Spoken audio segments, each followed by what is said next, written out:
오늘은 영원한 하나님의 언약 가운데 제3과입니다. 후대의 사람들. 이번 안식일은 일몰 시간이 몇 시입니까? 오후 7시 9분, 7시 한 10분 정도 된다고 생각하시면 되겠습니다. 하나님 앞에 안식일을 거룩하게 잘 구별하시기 바랍니다. 자, 기억절 우리 다 같이 한번 큰 음성으로 봉독해 볼까요? 기억절 3과 기억절은 외우기가 너무 쉽죠? 다 같이 한번 큰 음성으로 있는 곳에서 봉독하겠습니다. 시작. 그러나 노아는 여호와께 은혜를 입었더라. 창세기 6장 8절. 자, 이제 다 한번 외워볼까요? 시작. 그러나 노아는 여호와께 은혜를 입었더라. 창세기 6장 8절 말씀입니다. 자, 노아에게 임한 하나님의 절대적인 은혜를 우리가 공부하기를 원하는 것입니다. 당시 노아 시대의 사람들은 어떤 환경 가운데 있게 되었을까? 교과의 저자는 이렇게 얘기를 했습니다. 이 박테리아는 이 지구상에 가장 많은 미생물이라고 합니다. 그런데 박테리아는 완전한 세포 기관을 가지고 있기 때문에 단독 생존을 할 수가 있습니다. 여러분, 우리 몸에 박테리아가 얼마나 있을 것 같습니까? 우리가 가진 세포보다 한 10배가 더 많다고 합니다. 놀랍게도 100조 개 이상의 이 박테리아가 우리 몸에 있다고 그래요.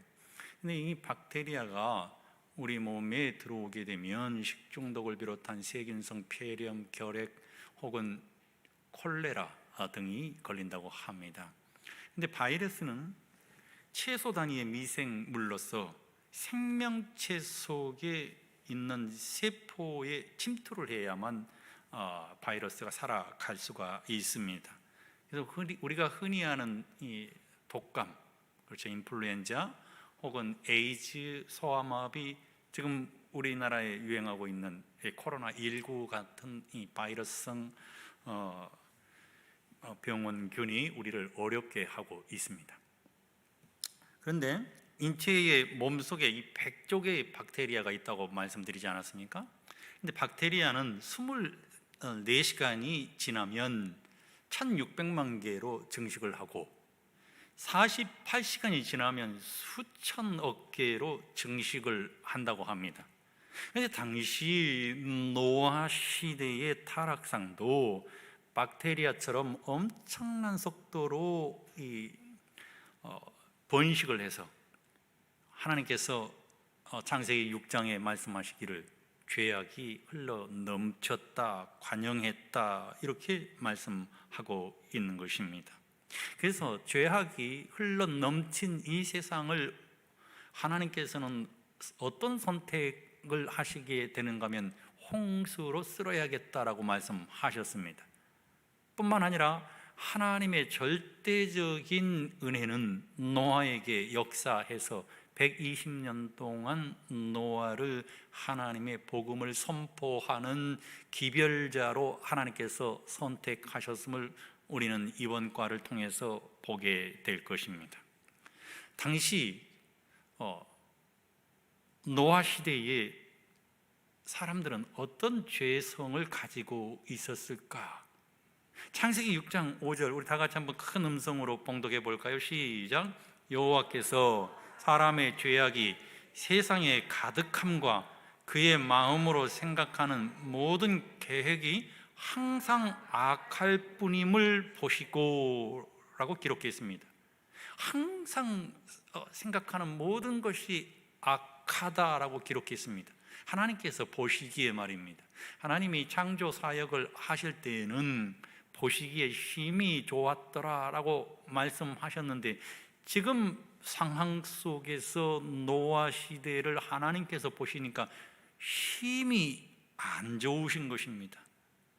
죄악이 점진적으로 넘쳐나게 되는 장면을 보게 되는 것입니다. 그래서 창세기 3장 6절에는 하와가 자기 남편에게도 선악과 열매를 주니까 아담이 그 선악과 나무의 열매를 받아먹고 함께 타락하게 되는 장면을 보게 됩니다.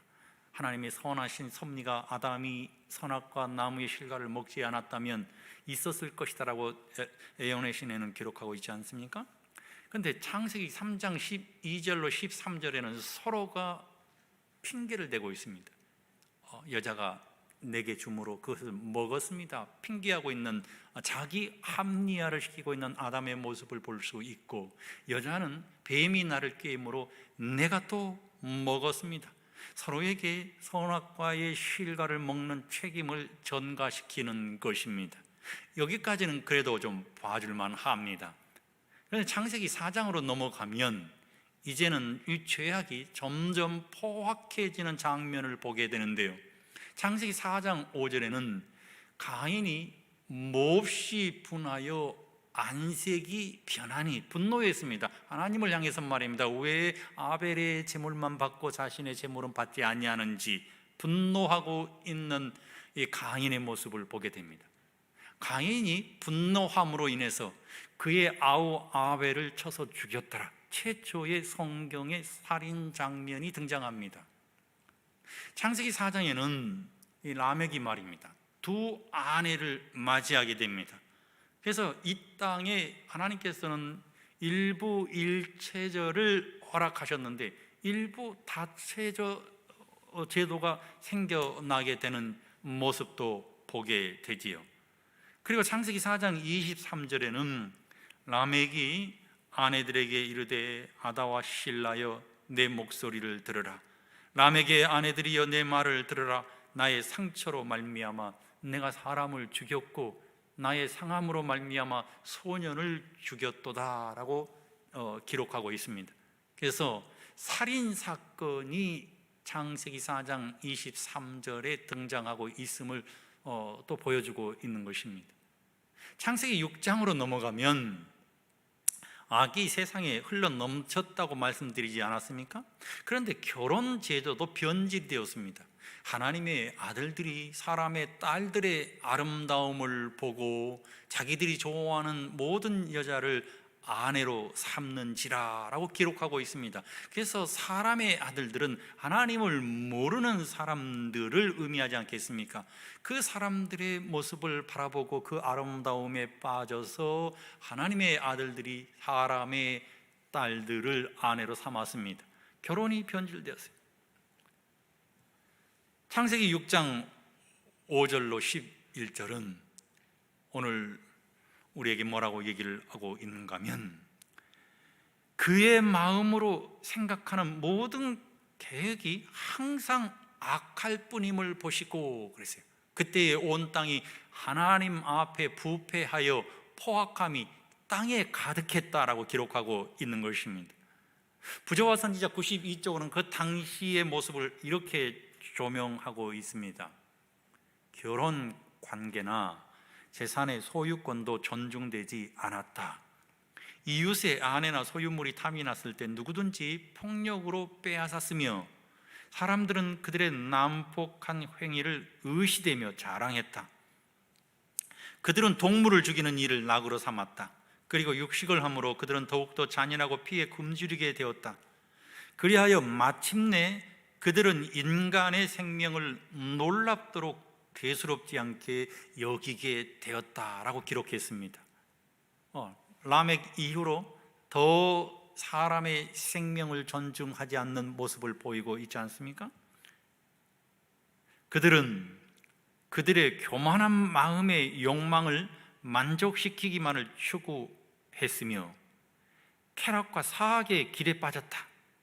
마음에 하나님 두기 싫어한 그들은 얼마 안 있어 그분의 존재까지 부인하기에 이르렀다. 그들은 하나님 대신 천연계를 숭상하였다. 그들은 천재적인 인간을 찬미하고 자신의 손으로 만든 작품을 숭배하였고 자녀들에게 아로 새긴 우상에게 절하라고 가르쳤다. 하나님을 잃어버린 것입니다. 하나님을 곁에 두기를 싫어하게 된 것입니다. 그리고는 아로 새긴 우상을 만들었습니다. 이런 죄악이 관영하고 있는 이 땅을 하나님께서 도저히 바라보실 수가 없으셨습니다. 그래서 하나님께서 이 땅을 홍수로 멸하기로 결심하시는 것입니다. 근데 말입니다, 둘째 날을 보면은 하나님께로부터 은혜를 입은 한 사람의 모습을 보게 됩니다. 그 사람의 이름이 성도 여러분 누구입니까? 노아인 것입니다. 창세기 6장 9절은 노아의 족보를 가리키면서 말입니다. 노아를 이렇게 평가를 했습니다. 노아는 의인이요 당대의 완전한 자라. 그는 하나님과 동행하였으며 라고 기록했습니다. 노아는 하나님께로부터 은혜를 입었기 때문에 의인이라 불러지었고, 하나님께로부터 은혜를 입었기 때문에 완전한 자가 될 수 있었고, 하나님께로부터 은혜를 입었기 때문에 성도 여러분, 노아는 하나님과 동행할 수 있었다고 하는 것입니다. 다시 말하면 노아는 창세기 3장 15절에 언약되어진 메시아의 여자의 후손에 대한 이해를 그의 마음속에 가지고 있었다고 하는 것입니다. 왜냐하면 요한복음 1장 17절에 율법은 모세로 말미암아 주신 것이요 은혜와 진리는 예수 그리스도로 말미암아 온 것이라 라고 기록하고 있기 때문인 것입니다. 노아는 하나님께로부터 은혜를 받은 자라고 성경이 칭하고 있지 않습니까? 그래서 노아는 의인이었습니다. 악이 가득하고 강포가 흘러넘치고 폐괴가 가득한 세상과는 대조적으로 노아는 하나님을 향한 믿음과 하나님을 향한 신뢰, 또 하나님을 향한 순종의 발걸음을 옮기는 사람이 노아였다고 하는 것입니다.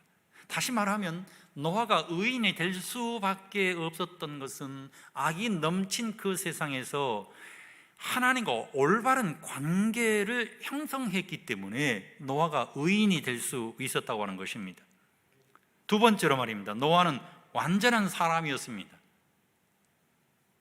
창세기 3장 15절에 나타나 있는 여자의 후손에 대한 하나님의 약속을 믿은 사람이라고 말씀드리지 않았습니까? 절대적인 완전, 무죄한 완전을 뜻하는 것이 아니라 그의 온전한 헌신이 하나님 앞에서 완전한 신분으로 칭하여진 것입니다. 하나님께서 하나님 앞에 머물기를 좋아하는, 하나님과 동행하기를 좋아하는 노아를 말입니다, 온전한 자라 칭해 주셨다고 하는 것입니다. 하나님과 뜻이 맞는 사람이었다고 하는 의미인 것입니다. 하나님의 뜻에 따라서 하나님과 교제를 나누는 올바른 관계를 형성하고 있는 사람, 그 사람의 이름이 누구라고요? 노아인 것입니다. 그래서 하나님께서 창세기 6장 8절에 뭐라고 말씀하셨습니까? 자, 기억절이기 때문에 다 같이 한번 외워봅시다. 시작. 그러나 노아는 여호와께 은혜를 입었더라. 창세기 6장 8절입니다. 교과의 저자는 이렇게 기록했습니다. 여기에 은혜라는 단어가 성경에서 처음으로 등장하는데, 신약에서와 마찬가지로 아무런 공로가 없는 죄인들에게 베푸시는 하나님의 자비와 은총이라는 의미로 사용되었다. 따라서 우리는 노아가 비록 완전하고 의로운 사람이었으나 여전히 하나님께서 값없이 베푸시는 은총을 필요로 했던 죄인이었다는 사실을 이해할 필요가 있다. 그러한 의미에서 노아는 우리와 다를 바 없다라고 기록하고 있습니다.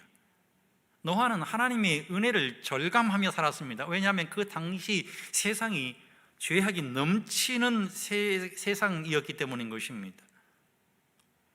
이런 노아에게 하나님의 은혜가, 하나님의 자비가 악과 대조적으로 흘러 넘칠 수밖에 없었습니다.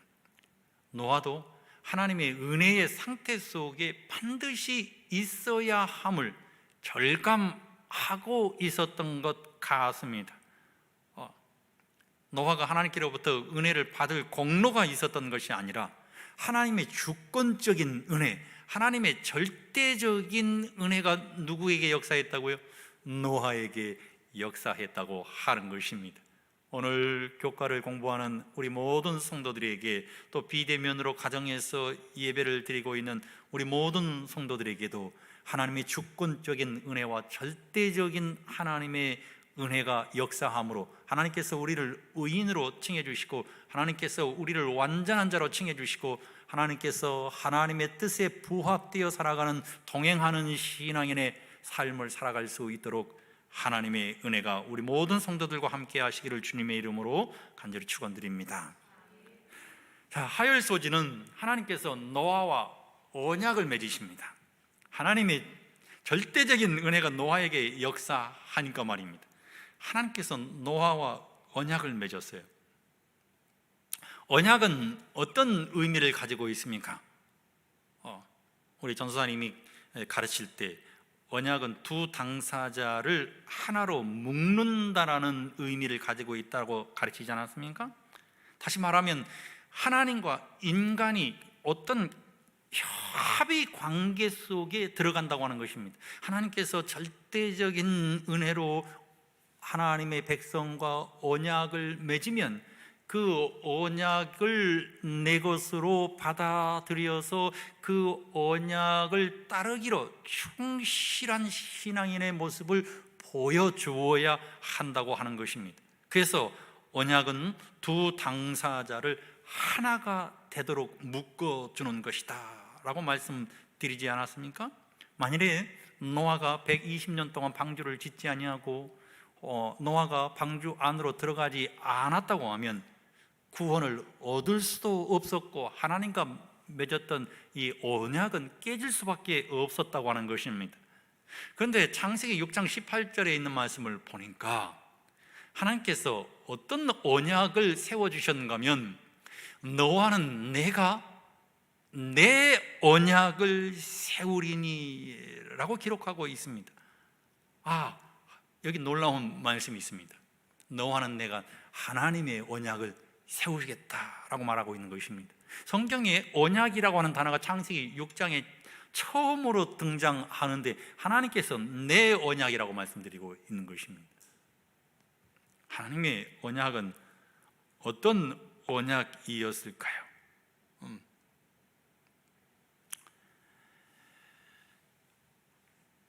그분께서는 인류를 죄의 결과에서 구원하기 위해 주도권을 가지실 것을 보여주신다.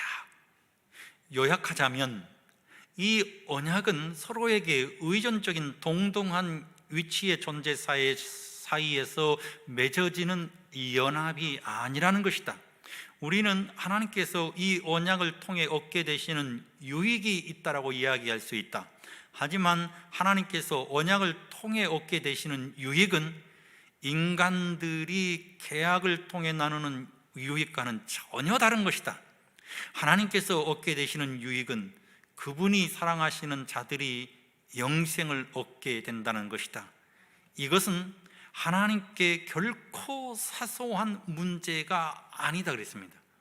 그래서 하나님께서 내 언약이라고 말씀하신 것입니다. 그래서 하나님께서 타락한 아담과 하와를 위해서 친히 짐승을 아담으로 하여금 잡게 하시면서 이 죽음은 내 죽음이다. 그리고 성도 여러분, 하나님께서 언약을 맺지 않습니까? 하나님께서 신실하심으로 그분이 언약을 깨지 않으셨다는 것을 우리는 믿어야 합니다. 그리고 우리가 파기한 언약에 대한 책임을 그분이 친히 지실 것임을 믿음으로 그것을 믿게 될 때 우리는 여전히 언약 안에 있음을 깨닫고 그것을 누리게 된다고 하는 것입니다. 그러므로 성도 여러분, 영감의 교훈에서는 이렇게 기록했습니다. 다 같이 한번 봉독해 봅시다. 시작. 구원을 얻는 일은 일종의 협력이요 연합 활동이다. 하나님과 회개한 죄인 사이에 협력이 있어야 한다. 이 일은 품성의 바른 원칙을 형성하기 위하여 필요하다. 인간은 그로 하여금 완전을 얻지 못하게 방해하는 것을 이기기 위해 열렬히 노력하여야 한다. 그러나 인간은 성공을 얻기 위하여 천적으로 하나님을 의지해야 한다 그랬습니다. 하나님께서 내 언약이라고 말씀하시면서 우리에게 붙이는 조건이 무엇이었습니까? 우리는 전적으로 하나님을 의지하고 하나님 뜻에 부합되어 하나님과 올바른 관계를 맺고 있으면 그 언약이 나의 언약이 된다는 것입니다. 자, 이제 넷째 날로 가보겠습니다. 넷째 날은 참 은혜로운 말씀이 기록되어 있는데요. 자, 다 같이 한번 큰 음성으로 봉독해 보십시다. 시작. 하나님이 이르시되 내가 나와 너희와 및 너희와 함께하는 모든 생물 사이에 대대로 영원히 세우는 언약의 증거는 이것이니라. 내가 내 무지개를 구름 속에 두었나니 이것이 나와 세상 사이의 언약의 증거니라 라고 기록했습니다. 여기 있는 말씀을 보니까 하나님께서 나의 언약을 내가 맺을 텐데 이 언약을 누구와 맺는다고 했습니까? 너희와 함께하는 모든 생물 사이에 대대로 영원히 하나님께서 언약을 맺으시겠다고 약속하신 것입니다. 그 언약이 어떤 언약입니까? 무지개의 언약입니다. 여러분, 그래서 무지개는 사람도 보고 무지개는 짐승도 보는 것입니다. 모든 만물이 하나님께서 만들어 놓은 무지개의 언약을 보는 것입니다. 노아에게 주어진 언약은 찬란하고 아름다운 무지개의 언약이었어요. 성경은 노아는 하나님께 은혜를 입은 자라고 말하는데 하나님께서는 다시 한번 무지개의 언약을 통해서 하나님은 절대적인 은혜를 우리에게 주시는 분이심을, 하나님의 주권적인 은혜를 주시는 분이심을 다시 한번 우리에게 말씀하고 있는 것입니다. 교과책에는 말입니다, 이렇게 기록을 했습니다. 언약은 다른 경우에 나타나는 언약들과 조금 다른 방법으로 사용되고 있기 때문이다. 아브라함과 맺은 언약이나 신의 산에서 주어진 언약과는 달리 이 언약에는 언약의 혜택을 누릴 자들이 지켜야 할 구체적인 의무들이 기록되어 있지 않다. 하나님께서 모세에게 언약을 주실 때 이것을 백성들이 지키겠다고 약속하면 이 언약을 너희들과 맺겠다 하셨거든요. 백성들이 뭐라고 얘기했습니까? 예스 했습니다. 그래서 하나님께서 백성들과 언약을 맺으셨는데 우리는 그 언약을 옛 언약이라고 말합니다. 왜냐하면 파기되었기 때문입니다. 그런데 창세기 6장에 기록되어 있는 이 언약은 말입니다, 모든 사람과 혈기 있는 모든 생물과 그리고 미래의 세대까지 이르도록 하나님께서 이 언약을 체결해 주셨다고 하는 것입니다. 그리고 이 언약을 사람들이 하나님의 언약임을 믿음으로 하나님 안으로 들어오고 하나님을 절대적으로 의지하면 하나님께서 그 언약을 받아들이는 사람들의 언약이 되게 하시겠다고 기록하고 있는 것입니다. 자, 여러분, 무지개는 이렇게 아름답습니다. 화면 한번 띄워보시기 바랍니다. 자, 아름답습니까? 네, 우리 경희가 아름답다고 하니까 아름다운 것 같아요.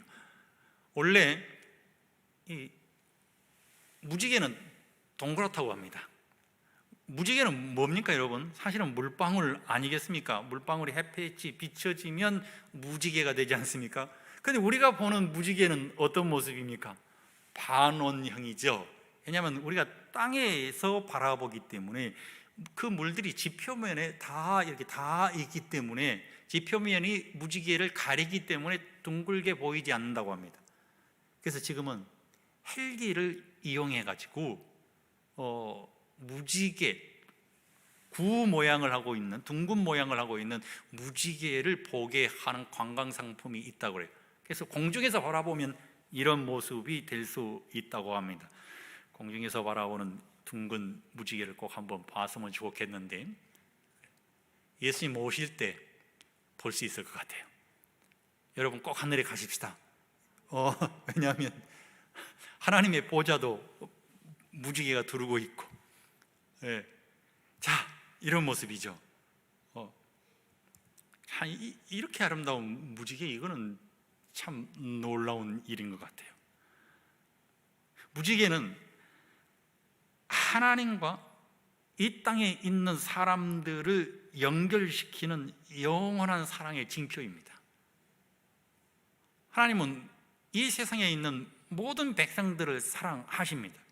그래서 하나님은 에스겔서에 악인이 죽는 것도 원치 않으신다고 말씀하셨습니다.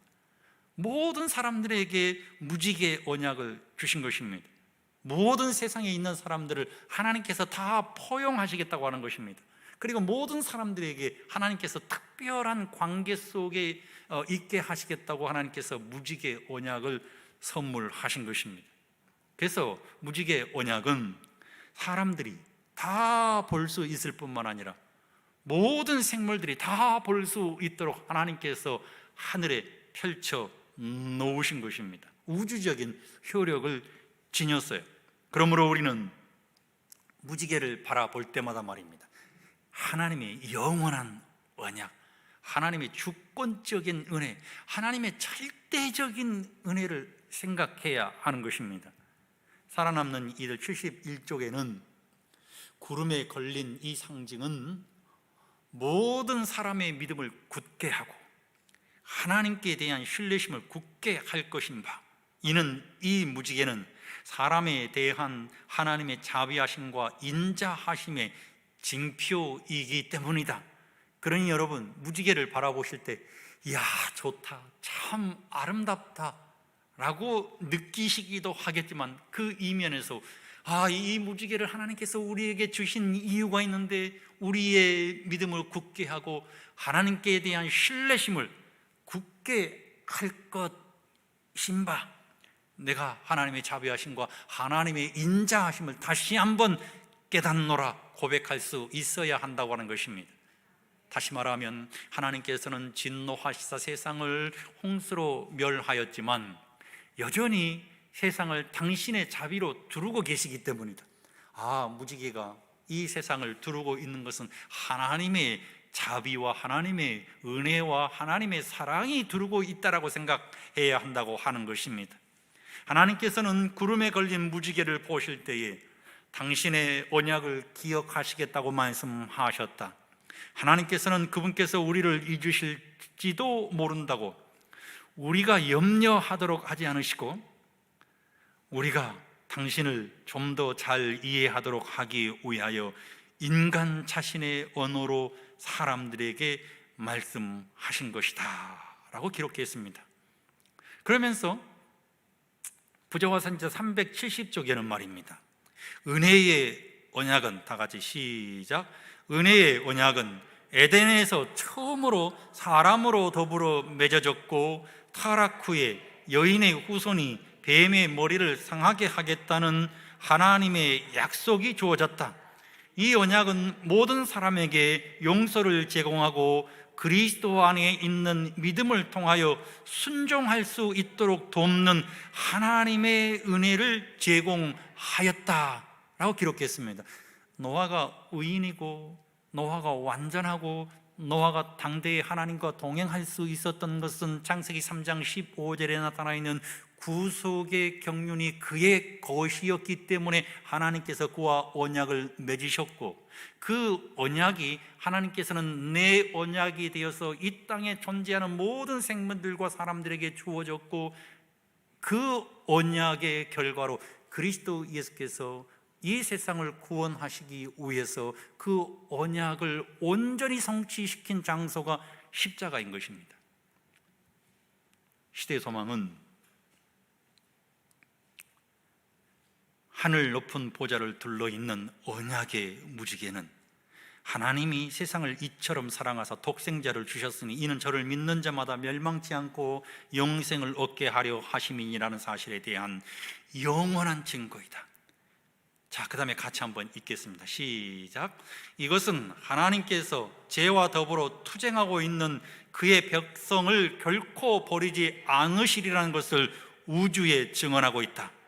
이것은 보좌 자체가 존속되는 한 우리에게 힘을 주시고 보호해 주실 것이라는 한 보증이다. 아멘입니까? 자, 여기 한번 보십시오. 이제 요한계시록 10장 1절에 힘센 다른 천사가 구름을 입고 하늘에서 내려오는데 그 머리 위에 뭐가 있고요?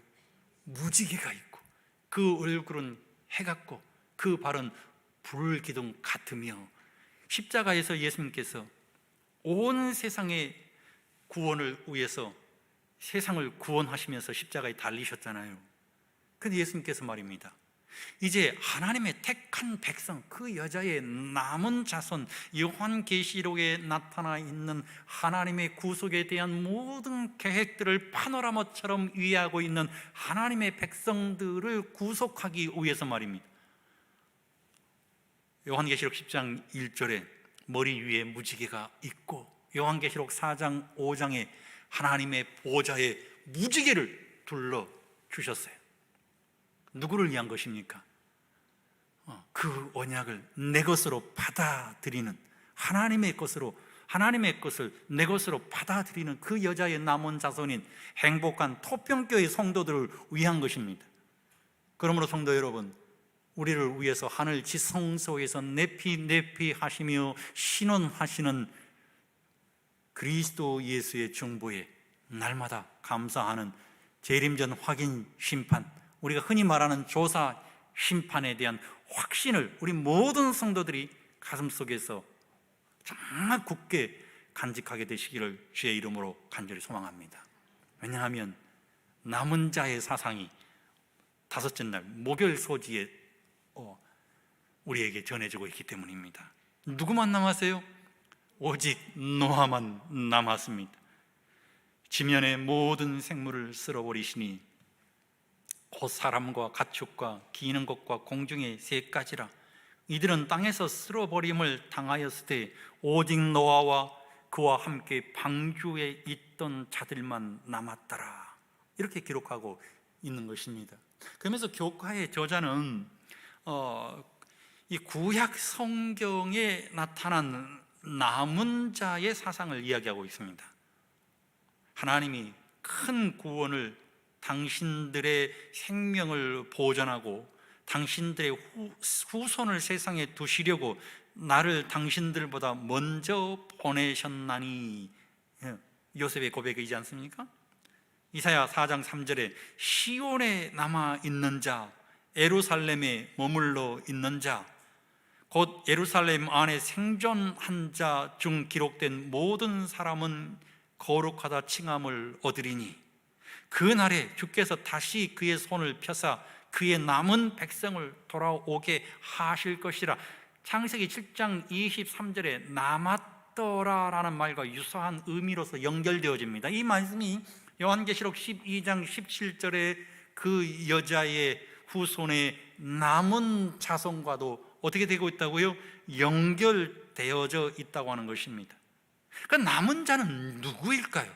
남은 자는 하나님께서 우리에게 제시해 주신 하나님의 언약 안에, 하나님의 절대적인, 하나님의 주권적인 은혜 안에 머무는 자들이 누구인가 하면 남은 자인 것입니다. 하나님께서는 천지를 창조하시면서 은혜를 베푸셨습니다. 그런데 아담과 하와가 타락하면서 말입니다, 이 세상에 죄악이 강포했다고 말씀드리지 않았습니까? 죄가 점진적으로 발전해 와서 하나님께서 그 점진적으로 발전해 온 죄악의 실상을 보실 수가 없어서 흘러 넘치는 이 땅을 홍수로 쓸어 버리신 것 아니겠습니까? 아담과 하와가 타락함으로 육체는 살았으나 그는 죽은 자 된 것 아니겠습니까? 하나님께서 또 한 번의 은혜를 베풀어 주셨는데 그 은혜가 여자의 후손입니다. 요한복음 1장 17절에 그 여자의 후손으로 그리스도 예수께서 오셨습니다. 여자의 후손으로, 메시아로서. 그래서 성경은 예수님이 은혜와 진리가 뭐 하더라 그랬어요? 충만하더라 그랬습니다. 하나님의 절대적인 주권의 은혜, 그 은혜가 누구에게? 예수 그리스도에게 비춰진 것입니다. 왜냐하면 그 은혜의 절대적인 주권의 은혜를 베푸신 분이 예수님이신데 그 예수님이 우리를 하늘로 데려가시기 위해서 은혜이신 예수님이 성육신 하신 것입니다. 그래서 예수를 받아들이는 사람은 하나님께서 펼쳐놓으신 내 언약, 절대적인 주권의 은혜 안에 머무는 사람들인 것입니다. 이 은혜를 예수님께서 오실 때까지 받아들여야 되는 것이죠. 가인과 같은 신앙인이 아니라 아벨과 같은 신앙인이 되어야 한다고 하는 것입니다. 그래서 이 신앙을 그의 가슴 속에 간직하고 있었던 노아만 남은 자가 될 수 있었던 것입니다. 전적으로 하나님의 사랑과 예수의 은혜와 성령의 감동하심을 가슴으로 받아들여서 우리 모든 성도들이 사망에서 생명으로 나아가게 되시기를 축원드립니다. 우리의 유일한 소망이신 예수님에게 나아가게 되시기를 소망하는 것입니다. 하나님께서 우리에게 남은 자의 사명을 주셨던 것처럼 노아에게도 하나님께서 남은 자의 사명을 주셨습니다. 하나님께서 남은 자의 사명을 주셨는데 그 남은 자의 사명이 무엇이었을까요? 방주를 건축하고 그리고 성교하라였습니다.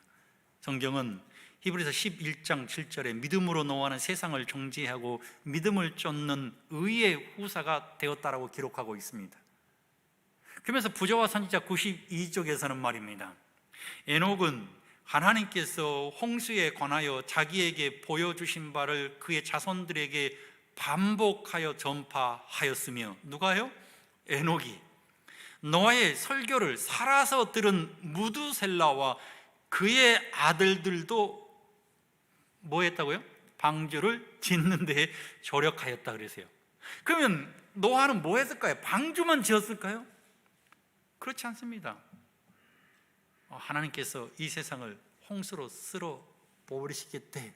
그런데 하나님께서 하나님의 언약을 우리에게 주셨는데 그 언약 안에 들어오는 사람은, 방주는 그리스도 예수를 표상하지 않습니까? 그리스도 예수 안으로 들어가는 사람들은 하나님께서 다 구원하신데 복음을 선포했습니다. 무두셀라가, 성도 여러분, 탔습니까? 못 탔습니까? 배에 못 탔죠. 그러면 어떻게 됐을까요? 그냥 잠든 것입니다. 노아의 기별을 받아들인 사람들이 말입니다. 회개한 사람들도 있을까요? 없을까요? 회개한 사람도 있습니다. 살아남는 이들의 기록했습니다. 그 사람들은 다 하나님께서 부활을 위하여 잠들게 했다라고 기록하고 있는 것이죠.